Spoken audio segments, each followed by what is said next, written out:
Hi, everyone.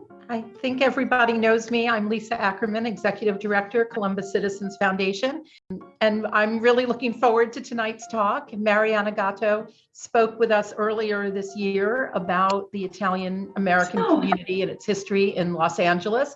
And tonight she's with us to talk about genealogy and heritage research. And I am going to turn it over to her because you all want to hear from Marianna and not me. Marianna, take it away. Well, good evening, everyone, and it's a pleasure to be back with my friends from the Columbus Citizens Foundation. Researching family history can be a daunting process. It can also be an incredibly an extraordinary experience. Delving into our origins produces many aha moments. It helps us answer riddles about our families and puts us in touch with something that is much larger than ourselves. This webinar is designed for those of you who are interested in kind of taking a crash course in genealogical research, family history. We're going to explore the basics of conducting research. I'll provide some tips. We'll also discuss online tools. We'll cover how to interpret historic documents. These, incidentally, are many of the same documents you would compile if you're pursuing dual citizenship. We'll also cover how to avoid certain mistakes and dig deeper, including uncovering information in the old country. So we'll be taking some questions at the end of the webinar. So if you have any questions along the way, please feel free to enter them in the chat box. So where do we start? Where's the best place to begin when you're looking to kind of explore your family's past? Many people ask me this. This is the first question that comes to mind. And the counsel I provide is to start by creating a list of the information that you do know, that you do have. This may seem like a step that you can easily skip, but it's really one of the most critical, if not the most critical. Whether you're going to be doing the research yourself or you end up hiring a professional, starting out in an organized manner is key. It will help you sort out the information with greater accuracy and more effectively as you start going back, generations and finding the records of distant ancestors, your great-great-grandparents. It's easy to get confused. So having everything laid out in an organized fashion is really the first step. You could start by, just jotting down the names of relatives, creating what I refer to as a family organizer, a list of relatives' names, approximate dates of birth, when they were married, where they might have lived, occupation, things like that. In addition to the hard facts, dates of birth and the like, jot down other bits of information, maybe things that your father told you. Perhaps he mentioned once that your grandmother lived on Cedar Street, or that she had a sister named Annunziata, who people called Nancy, or that one of your father's brothers or your grandfather's brothers was a barber. Your notes might look a little bit like, something like this, what's on the bottom of the screen. I also, when I first get started in this process, I also note down what I know for sure in one color ink or in one color font, and then note the things that I'm less sure about, things that I want to explore further, that I want to verify in another color ink or font, or I oftentimes put a question mark next to that information so that I can revisit it at a different time, or so that I could, cross-check it and verify it as I start uncovering more information. To help you stay organized, I recommend using a pedigree chart. This is something that you can search for online and download free of charge. On this chart, I start recording the names of all the ancestors that you know, like beginning with yourself, and then moving backwards through your parents, your paternal and maternal grandparents, and then from there. If you don't know their full names, note their nicknames or just the names that you do have. And again, you can always put a question mark next to that information. This might feel a little bit odd, but when recording the names of women, of female ancestors, female relatives, list them under their maiden names. Using maiden names in family trees ensures that women remain connected to their birth families. And it maintains consistency in your tree among women who, may never have married, or women who married more than once.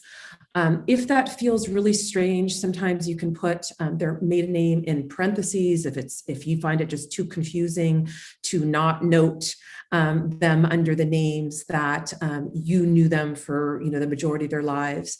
But including their maiden names is really important. And if you don't know a woman's maiden name, you also just keep that information or leave that information blank. One of the other things I do, and I kind of, this kind of expands during the research process, is I create a timeline that notes kind of key facts related to the people that I'm researching. Say, your great-grandfather was born in 1855. I note that information down, where he was born, when he was born, who his parents were. And I just kind of keep this running list of dates, important events. And as I'm doing this, sometimes a more, a clearer picture of their lives starts to take shape, because you see not only, when they were born, but what was taking place in the world at that time. For instance, the way a person experienced a world war as a baby might be, is or will be inevitably very different than how they might have experienced World War being of draft age or being an adult. If I notice, for instance, that a number of people died around the year 1918, and you notice that, of course, the influenza pandemic was taking place at that time. Sometimes that sheds light as to, why they might have passed at that time. And again, it just gives you like a broader picture. It brings some of this history to life, and really, helps you see things in like the greater scheme of things. Again, this may seem fairly obvious, but speaking with relatives is another great way to begin your genealogical research. Now is a great time, to pick up that phone or initiate a FaceTime call with the elders of your family. And before doing so, it's also to be advised to create a list of the questions that you'd like to ask, some of the information that you'd like to know. Many times older generations were reluctant to speak about their experiences because some were unpleasant, to say the least. The old country was a place that our ancestors left behind, and they often felt compelled to demonstrate their allegiance to America. Being an immigrant, of course, was looked down upon. And that older generation was also the silent or the more stoic generation. If you're one of the many Italian Americans whose families didn't talk about its history, have no fear, you're not alone. There's still quite a bit that can be discovered, and we'll be moving on to that in just a moment. So again, start by examining what you have. Another kind of obvious place that many people overlook is that box of letters or family albums that might be hidden in your attic or in the closet of a family member.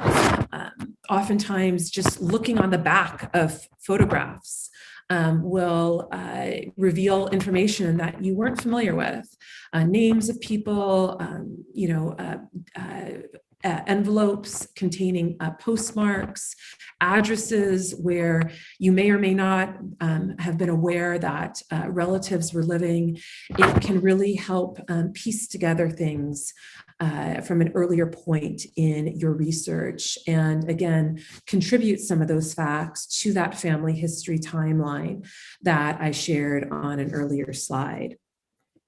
After completing this preliminary phase of what I refer to as kind of that internal research, you can start looking towards external resources, both free and subscription-based databases, which we're going to be discussing now. So starting with the Family History Center at Ellis Island, this is a free site that enables you to research, or search, I should say, approximately 65 million passenger records from the 1890s to the early 1950s. You might find, for instance, the name of the ship that your ancestor took to the United States, things like who he was traveling with, and other neat facts. It's important to remember, though, that not every immigrant entered the United States through Ellis Island. Many, many did, but others came through Boston or Baltimore, Philadelphia. Many Sicilians, for instance, arrived through the port of New Orleans. Other immigrants entered through Canada. So if you don't find your ancestor here, have no fear. There's lots of other places to look.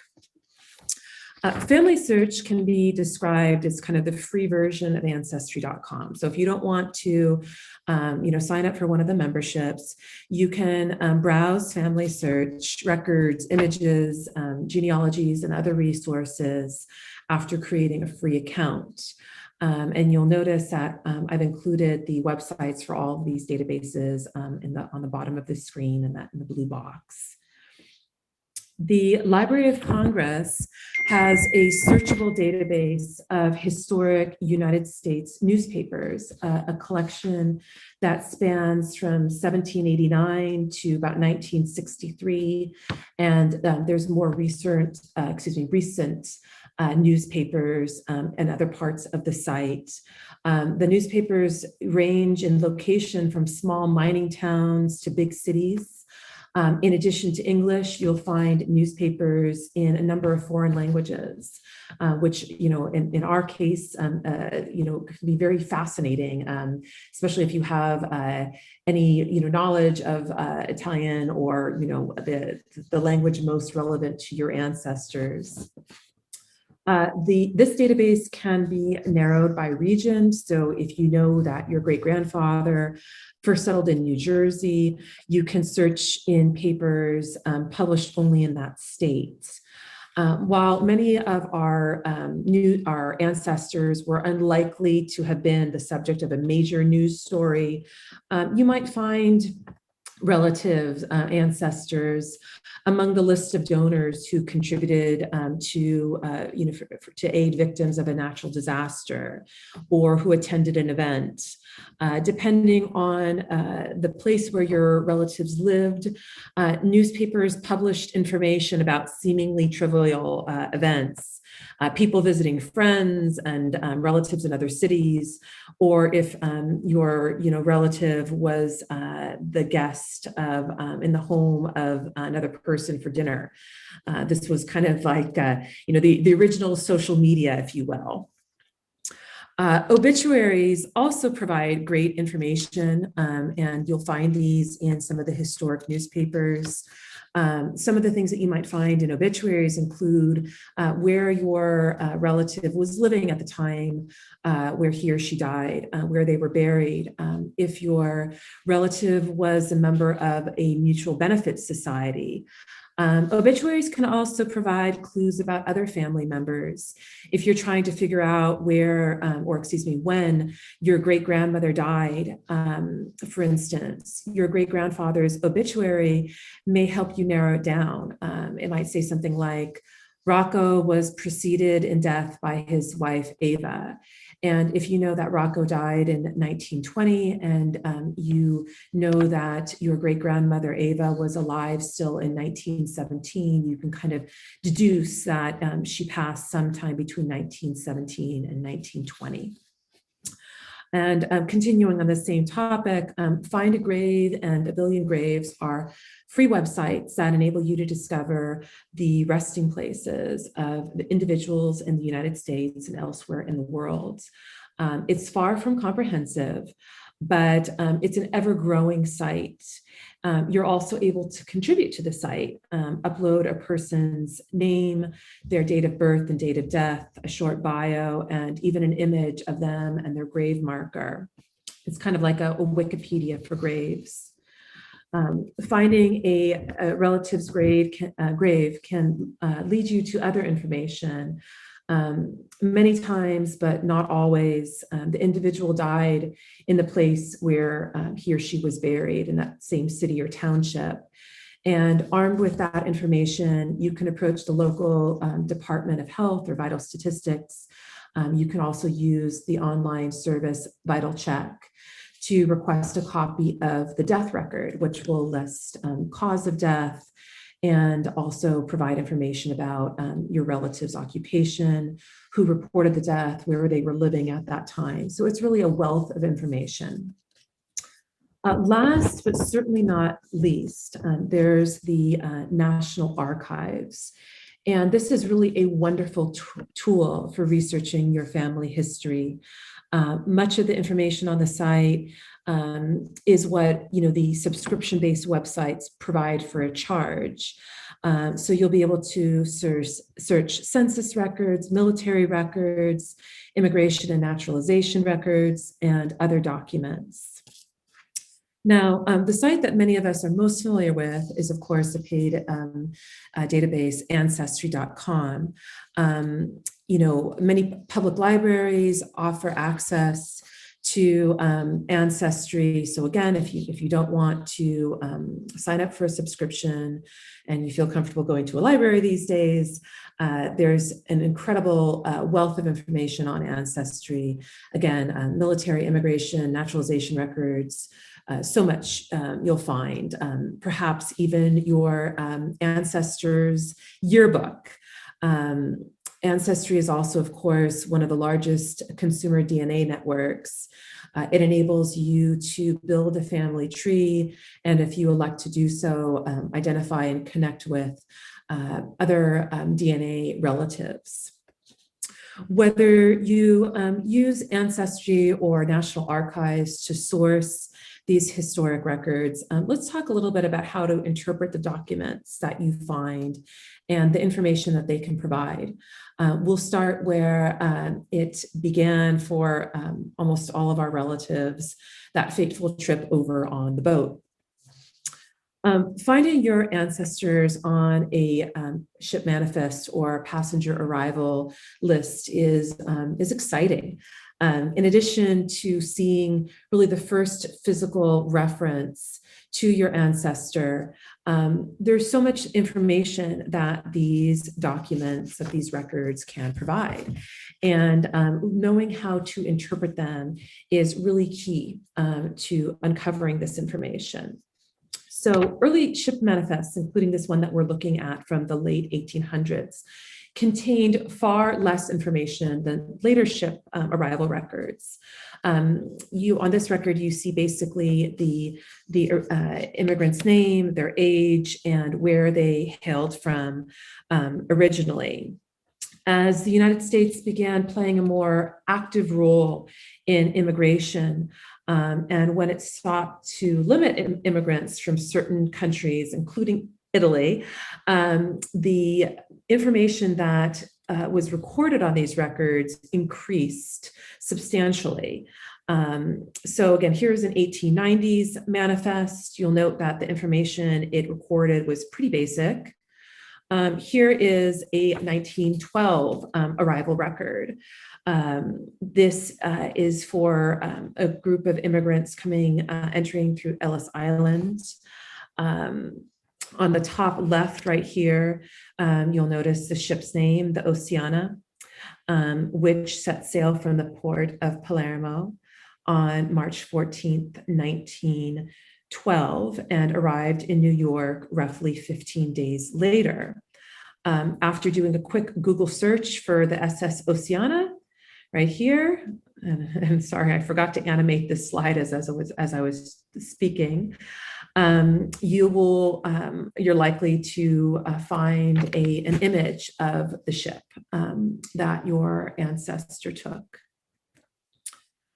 Let's take a look at this document in greater detail. So on the far left, you'll notice the immigrants, or the emigrants, depending on how you look at it, their surname, followed by their given name or their first name, their age in months and years, their gender, marital status, occupation, whether they're able to read and write, and their nationality, as well as their what is considered their race or people. At that time, Southern Italians were considered a separate race from their Northern Italian counterparts. So you see here, nationality is Italian, but race or people is Italian South. Then you'll also notice that the specific city or town in Italy, or whatever country your relative hailed from, and the last known address, or the person, their next of kin in Italy. It will also identify where this immigrant was headed. So, for instance, if you see in this final column that your ancestor was headed to Philadelphia, that's a good place to kind of continue the search. The second page of that arrival record will note how much, who paid for the immigrants' passage to the United States, and how much money they were in possession with when they arrived.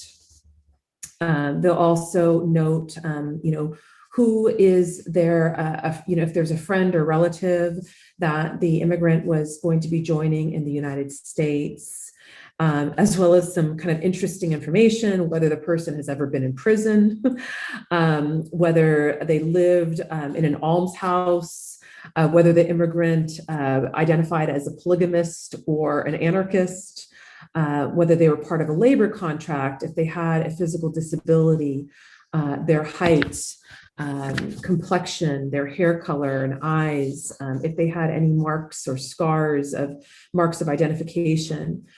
This part I find particularly interesting because sometimes it identifies, that recessive blue-eyed gene, or, something of that nature that can kind of explain where, a descendant of that immigrant kind of might have, assumed a certain, trait. Another interesting thing to notice on this manifest is that sometimes you'll see the names of an immigrant crossed out, and that denotes an individual who, for whatever reason, did not board the ship, and in some less less commonly, the name of somebody who might have passed away on the voyage.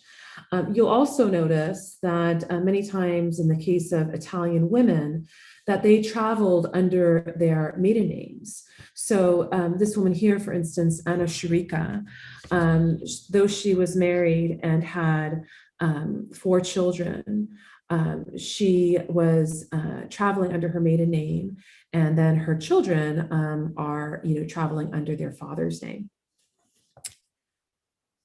So moving on.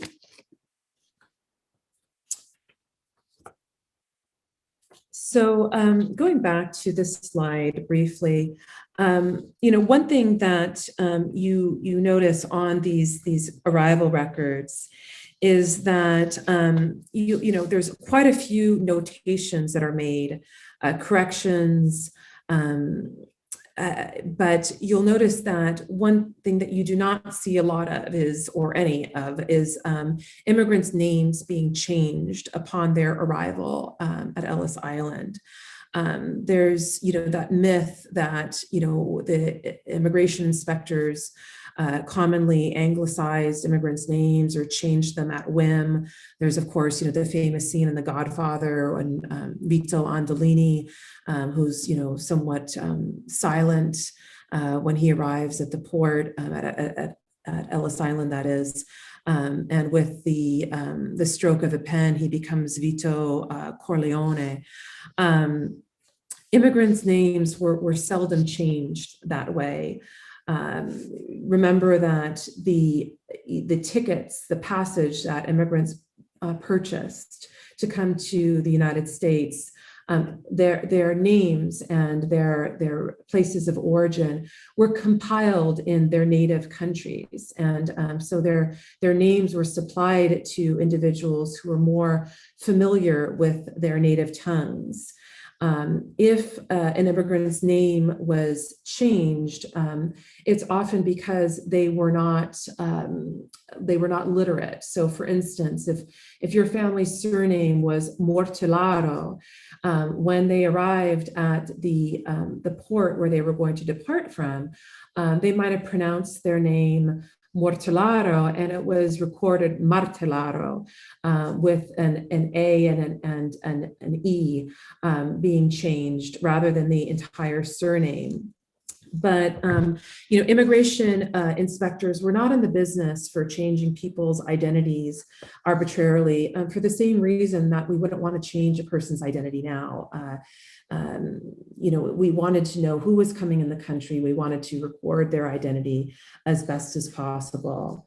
So if your great aunt Benedetta became Beth in the United States, or your family's surname was originally Gioia, which means joy in Italian, and they became the Joy, J-O-Y family in the United States, it was typically because your family members, your relatives, wanted to change their name to something less conspicuous, something more American sounding, or they became tired of having to, always spell their names and correct people. Another interesting piece of information that you can glean from ship manifests, or arrival records, is just how frequently immigrants traveled in the company of other people from their hometowns. So in this circle here, you see, the name of a town in Italy, and then underneath it, the ditto mark, or basically all these people came from the same town. And if you continue on, everybody on this arrival record was traveling with at least one person from the same town, and in many cases, more. Later ship manifests, like this one from 1920, are a lot easier to read because they were typewritten and not transcribed by hand. You'll notice again that the immigration inspector adjusted the amount of money that the immigrant was reported having in his or her possession at embarkation. They, adjusted that to reflect how much they were in possession of when they arrived in the United States. Many of us are aware of, the stories of immigrants making the grueling 2-week journey to the United States, only to be deemed unfit for entry to the United States and informed that, he or she or a loved one would be sent back. This did occur, and you'll see this on records. You'll see that noted on some of these arrival records, and it's a pretty heartbreaking thing to see, even now. More than a century later. On arrival records, you may find something like this, where a record of an immigrant being held for special inquiry. Understanding what these notations mean, like LPC, referred to likely public charge. That meant that the immigration inspector believed that the person would become a financial burden to the United States, either because he or she had a disability or didn't have enough money, but typically it was because the immigrant was suspected of having a disease that would render them unable to work, or some kind of a condition, that is. This did not always mean that the immigrant was sent back home, but at a minimum, he or she would undergo further inspection and questioning, and sometimes they would have to, contact their next of kin in the United States who would vouch for them. Some of the other historical documents where you might find your ancestor by looking through these databases are on things like city directories. Looking through city directories, you'll find not only where your ancestor was living in 1927 or whatever year of the directory that you find, but also his or her occupation, his work and his or her work and home address. You'll also find, kind of interestingly, that if a woman was widowed, she was listed as such in these directories. So here you see Annunziata, whose first name is spelled incorrectly, Annunziata Ardese, who's the widow of Angelo. Her residence is 101 Birch Street, or Birch Avenue, and this is in Paterson, New Jersey. As a historian, some of the records that I spend the most time with that can reveal so much are census records. And census records are a fantastic resource for conducting family history research. As you know, the federal census is conducted every 10 years. And many states have historically done their own censuses on the 5-year mark between the federal censuses. Much of the information is fixed. You'll see, the city, county, and town, the address where your relative was living, that's written on the side, and then, their house number. Of course, their name, the names of the other individuals living with them. This didn't necessarily, this wasn't necessarily a nuclear family, meaning, a husband, wife, and children. You can also find perhaps your great-grandfather living as a boarder in a small coal mining town. But oftentimes it's, whoever was the head of the family was listed first, and then went down, wife, children, in descending numerical order. There might have been somebody else, a grandparent, a sibling of the husband or wife living in the same household. You'll also see their date of birth, the month and the year, their age when the census was collected. Also, whether they have become a naturalized citizen, where they were born, the year that they became a citizen, the year that they immigrated to the United States, what their occupation is, whether they're able to read or write. On this 1900 census, you'll also see that women were asked how many children they gave birth to and how many of those children are still living, which I often find to be a really fascinating piece of information that can illustrate just how high, infant mortality was during this era. You'll also see judging by the names of the other people who lived, next door to your ancestors, what type of neighborhood it was. Here we have, folks who were born in Illinois as well as Germany, but a lot of people from Italy too. So it kind of gives you an idea for the neighborhood. And again, I'm not animating as I go along, pardon me.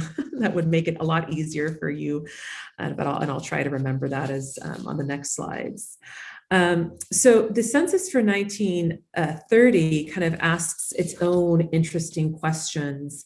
It's a little bit different from the earlier censuses. So it asks, things like whether the household owned a radio set, whether the home was owned right here or rented. So, this person is renting their home for $40 a month, while this person is a homeowner, and the value of their home is about $2,500.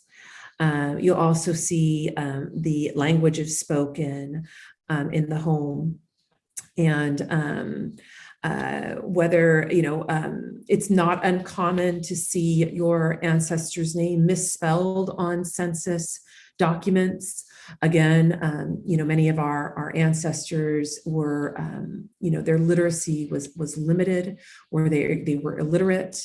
And the census takers, spelled things out the way they heard them. Now, moving on, this is a 1940 census. Again, the questions change slightly. You'll notice that this census has several questions pertaining to work, or if you look at a 1940 census, you'll see quite a few questions pertaining to work, whether a person was seeking work, whether they were employed in an emergency or by an emergency work agency such as the WPA. Again, at that time, the United States was still in the midst of the Depression, and work, or the lack of work, was on everybody's mind. Another great document that you might uncover during your search are draft registration cards. During World War I, men between the ages of 18 and 45 were required to register for the draft. And looking at your ancestors' draft registration card can also provide a wealth of information. These were forms that your ancestors were, unless they were, unable to write, were forms that they filled out themselves. So you see their actual birth date, where they were living at the time, where they were born, whether or not they had yet become naturalized citizens of the United States, who their employers were, where they were employed, whether they were married or single. And there's also, information like their next of kin.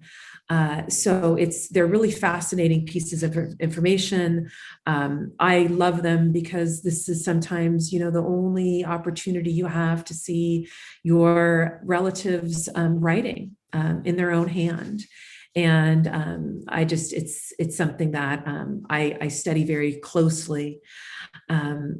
Here's another draft registration card for World War II.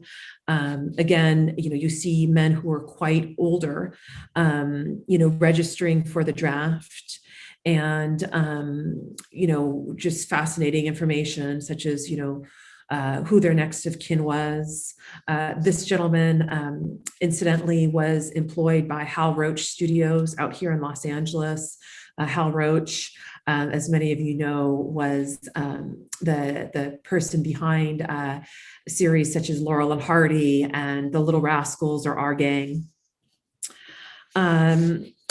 Another kind of really fascinating document that you are likely to uncover is your relative's naturalization certificate. And this is one of those pieces of information that, if you are pursuing dual citizenship, will be very useful to have. It's one of those that you're often, required to produce to demonstrate that you're eligible for dual citizenship.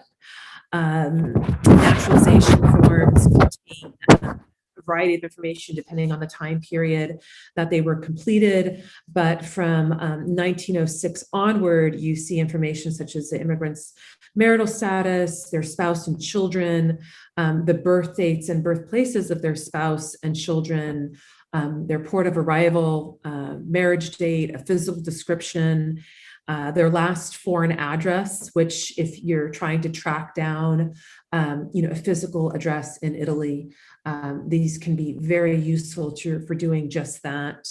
They also usually contain the name of a witness, the person who's testifying to your ancestor's fitness, and again your ancestor's signature. So lots of great information there.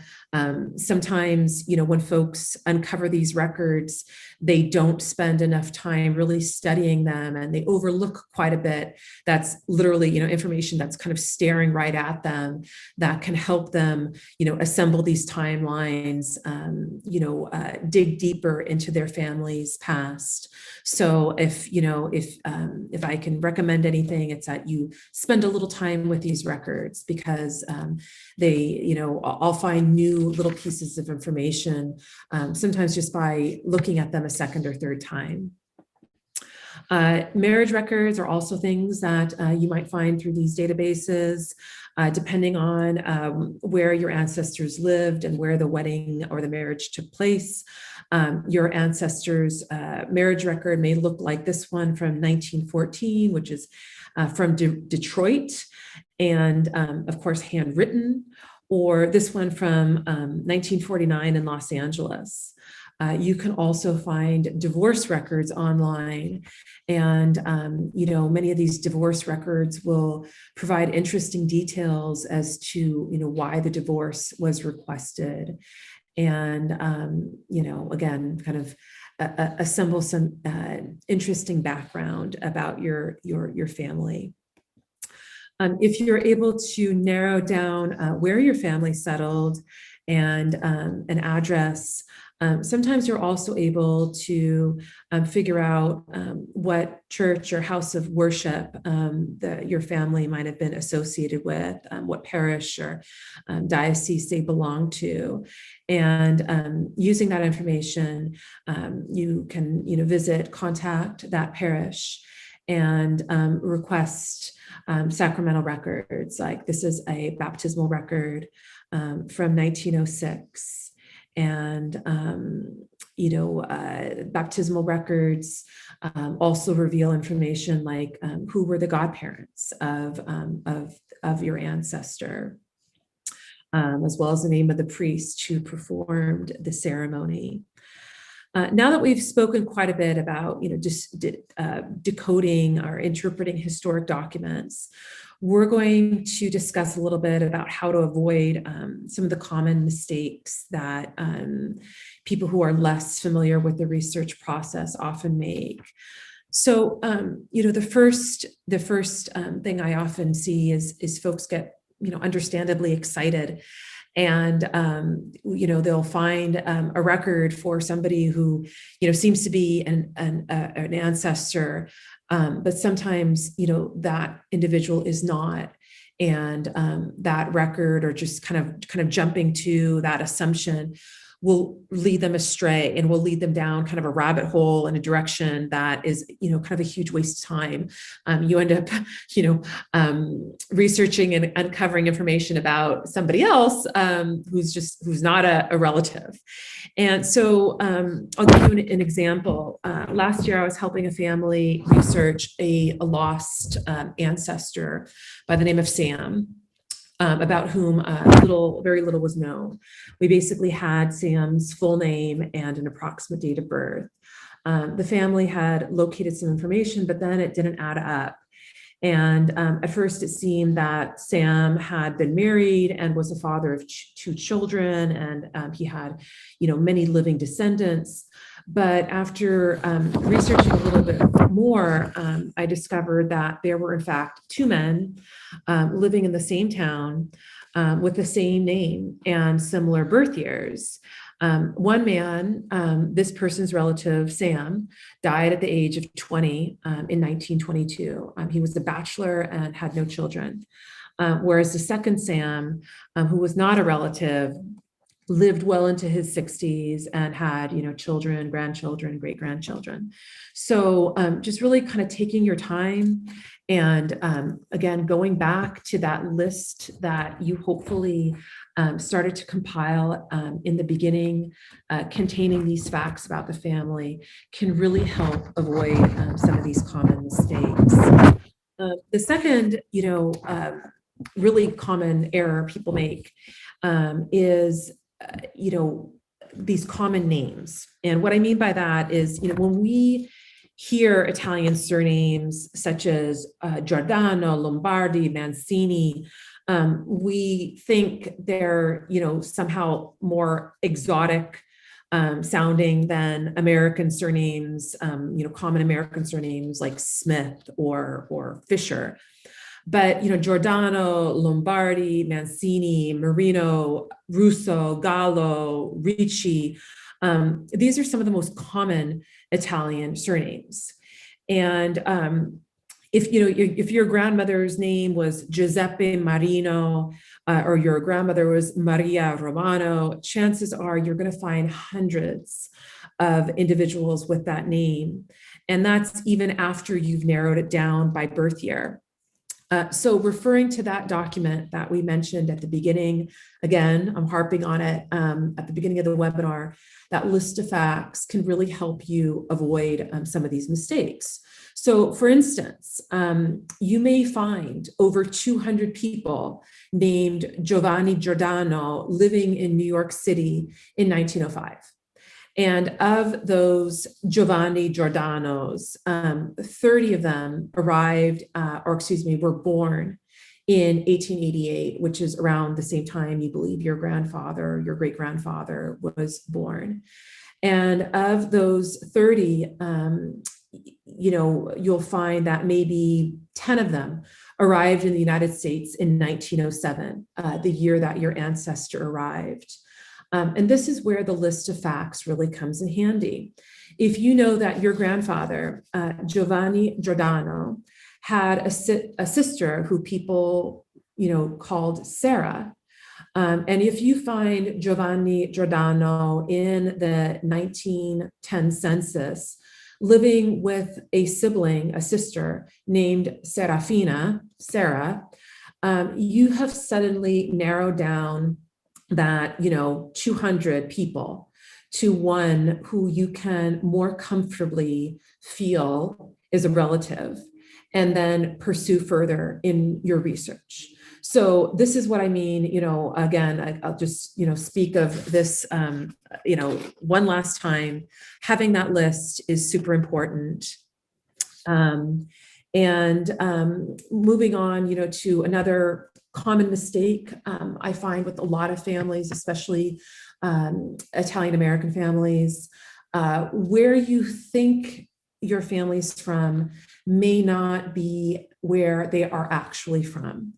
And again, that may sound strange, but many, or if not most, of our ancestors came from small rural towns in Italy. And when they were asked where they were from, there was a tendency for these immigrants, once in the United States, to provide the name of the closest and much larger city. So for example, if an immigrant was from the little village of Cassano Irpino in Campania, they would say that they were from Naples.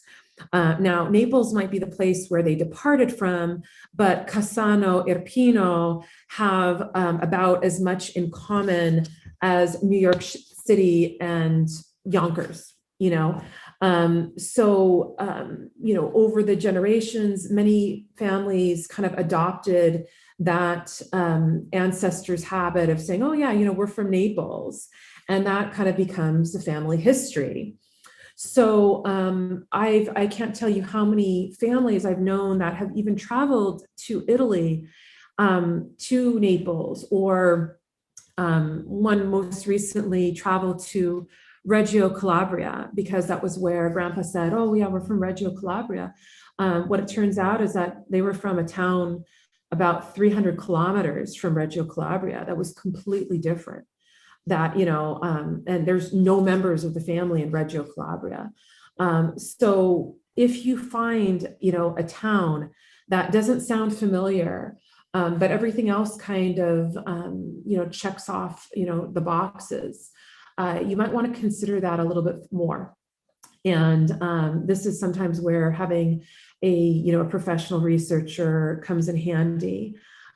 because typically they can help you kind of go back to that, to that town and not to where, what has become family lore.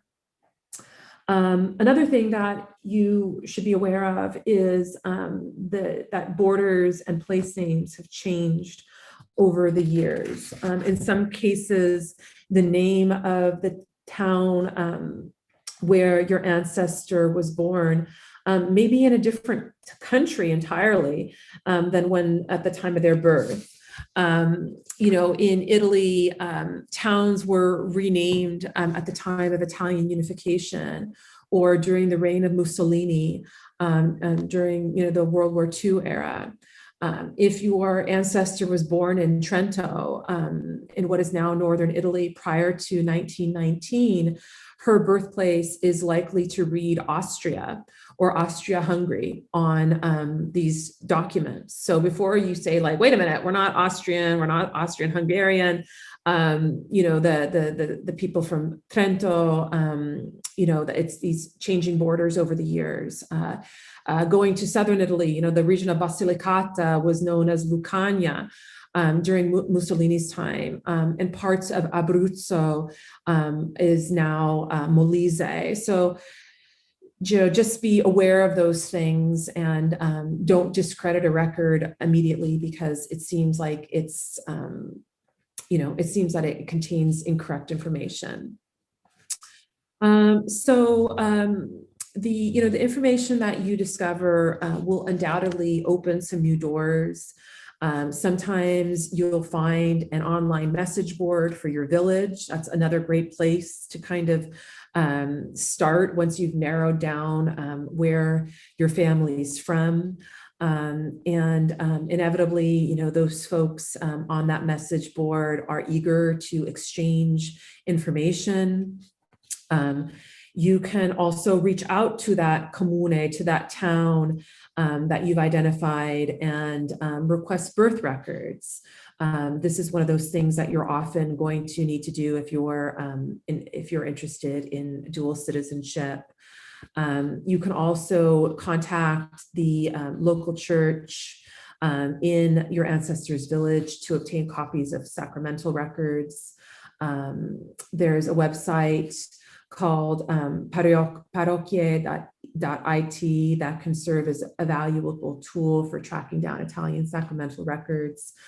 This pertains to active parishes only, however. There's a good chance that your ancestral village or town has its own Facebook page, and searching for the town on its social media or on social media can often lead you to family members, or at the very least, people with the same surnames. For those of us who are very enthusiastic of Southern Italy, where incidentally 75% of Italian Americans hail from, Southern and to lesser degrees Central Italy, this is a great time to, on your next trip to Italy, visit a place besides, the well-worn tourist destinations of Florence and Rome and Milan, and really experience Italy where your family's from, which is a very different place typically than, some of the tourist destinations I mentioned. So I hope you found this presentation useful and informative, and I'm happy to open it up to any questions if you have any. Well, thank you so much, Marianna. We had a few questions that you actually answered so deftly in your presentation that we don't need to go back to them. And there were a couple of questions in the chat that I answered in your behalf. So one of them was about the records at the Library of Congress, and there's actually a great finder's guide to the Library of Congress, so I sent that link. And the other was about, will we make the presentation available, and we'll be in touch with everybody via email when the video is accessible. I think you absolutely really covered everything. I mean, one other caveat I would add for people is that you also have to be careful about the difference between sites where information is self-reported versus things that can be verified. I know that when my cousins were doing some research, they came back with some information about one of their relatives that I knew was wrong. And so, and it kind of goes to what you were speaking to about, where people are born versus what family lore may be. And so, I think there's so much available on the web, and there's some great resources. And, like a lot of people, when Ellis Island opened and made their records accessible at the time, you had to go there. Now you can go online, but it was kind of thrilling to find the name of the ship that my relatives came over on. And, I knew my relatives were from Sicily, but I didn't realize that their point of embarkation in Italy had actually been Naples until I saw the ship. So, and then I later learned that that was a very typical trajectory that a lot of Southern Italians ended up leaving from Naples. So there's lots of fun things you can learn. And, genealogy research can be, a great never-ending discovery. So I think you've given us a great sense of why this is so interesting, but why also you kind of need some guidance as you do it. And, I was going to ask you if you had, a particularly favorite story of, something that really meant a lot to people, but you actually answered that in your presentation too. So I'm curious, what sparked your interest initially in doing this kind of research? Well, I think, it's kind of intrinsically connected to being a historian, right? So there's a number of, resources, that can give you a sense of maybe what was going on where your ancestor was living, or about a specific event in their life. But there's nothing quite like kind of, I think, uncovering that second half. The complementary part of their life to, again, just kind of create a fuller picture. I think also, we live in an age today where there's quite a bit of, we leave our digital imprint everywhere. But in the case of our ancestors, many of whom lived much more humble lives, what they left behind was sometimes limited. If they didn't speak about this information, many times you're at, a loss as to how to kind of uncover it. And so these are some of the, the techniques, the strategies that I use to, to create a fuller picture, to uncover this information, to gain understanding. The list goes on. It's kind of one of, many tools. That's great. Well, I will echo one thing you said about birth and death records and, obituaries. The municipal archives here in New York City, and I'm sure many municipal archives across the country, has a wealth of information. And our birth records and death records are so different today because they're short and just have the essential information. But a lot of the late 19th century and early 20th century records had huge amounts of information about if somebody died, it would have their parents, where their parents were born, all kinds of information about people's occupations. And when I was a graduate student at Pratt, and we were all assigned a block in Brooklyn that we had to research, and everybody went to the building department, and everybody found like a building on the block filled with information at the buildings department. I took my address at 9th Street in Brooklyn, and my folder was empty. And I don't mean, it didn't have much. I mean, literally, it was empty. And so I thought, I'm going to fail the class because there's nothing here. And I actually managed to find through, insurance records and things, the name of the people who'd owned the building in a certain year. And then I found the death record in the municipal archives of that person, and it opened up a whole world. Absolutely. And I did really well in the class. Absolutely. I mean, sometimes history is about, pursuing that footnote, right. Going after something that may seem trivial. I recently, on a personal note, sent a request for my great-grandfather's death record. He died in 1922. And, that kind of opened up a whole new kind of level of understanding. And, we didn't spend very much time on the documents that are, available in Italy, but, in these towns and villages and the churches, the parishes, they kept, incredibly detailed records. And so while, you may be able only to trace your history back in the United States, or, assuming we're all, our families all came here to a certain year, you're able to oftentimes go back many, many, many more generations in Italy. So there's some families who I've worked with that we took them back to the 1500s or 1600s. And it's fascinating, to think, wow, our families pretty much stayed in these specific towns, from 1600 until 1906, when they boarded that ship to come to the United States. And there's no shortage of really, again, humbling experiences or those aha moments that I mentioned. And I love it. That's great. Well, there are a couple of questions in the chat. One of them is about searching records beyond the US records that are available.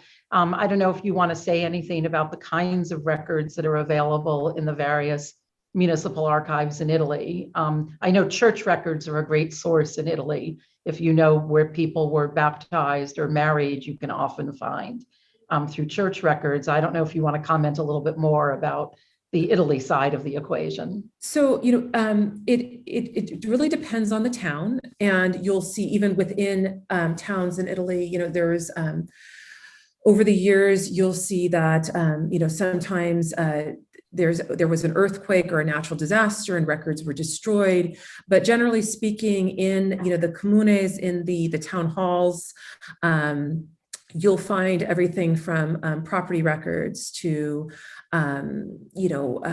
even more specific information about what an individual's or family held, what a woman's dowry included. So it really depends on the town, but you can find quite a bit of information there.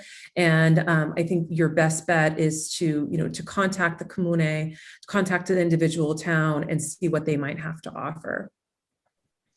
And then one other question. How did our ancestors from such small villages make their journey to Naples to catch the ship? Well, it depends on, when, but, if we're talking about that kind of, that time period, early 1900s, late 1800s, I mean, many people did that voyage from their little towns to Naples or to whatever port that they were going to leave from, on foot, in a little donkey, on a donkey, in a little carretto, a little cart. So sometimes it was several days. It all depends on where they were coming from and their means, but typically it was something along those lines. And then there's one last question, which has to do with citizenship, which I know is a never-ending, very confusing thing. But the person asked, and she's correct, that if somebody was immigrated here but not yet a naturalized citizen, it is possible to pursue dual citizenship. But for most of us, our parents or grandparents became citizens before we were born. Nonetheless, there are still pathways. We had a presentation earlier this year where it was explained to us that unlike the United States, which has birthright citizenship, Italy has sort of ancestral line citizenship. So it can take a lot to pursue the documentation. But you know, a lot of our members and even some of our staff members have successfully pursued Italian citizenship. You really just have to get good records of when people were born, where they were born, when they became citizens. And the laws changed on both sides periodically. So also there are times where you think you might not be eligible, but you could be. And so you know, if the person who wrote into the chat wants to write to me at lackerman@columbuscitizens.org, I can put you in touch with someone who can help you decipher eligibility. And the Italian government's website is also, you know, a great resource. There's a list of documents you need, and sometimes you have to reread some of the points a few times and say, does that apply, or what exactly does that mean? But it does say specifically, you know, the criteria. It lays out the criteria for eligibility.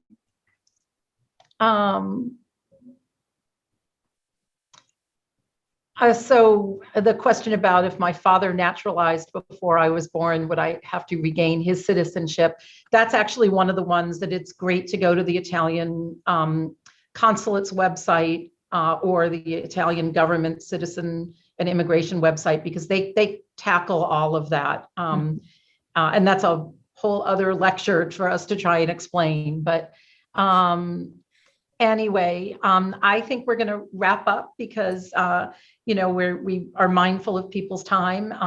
At Marianna, it's always a delight to have you with us. Thank you. We'll have to have another reason to have you in 2022. It's too early in the year to say goodbye for the year. No, of course. So this is just goodbye for January. Absolutely. Well, it's always a pleasure working together, and to be continued. Terrific. All right. Thanks, everybody. See everybody soon. And buonanotte. Ciao.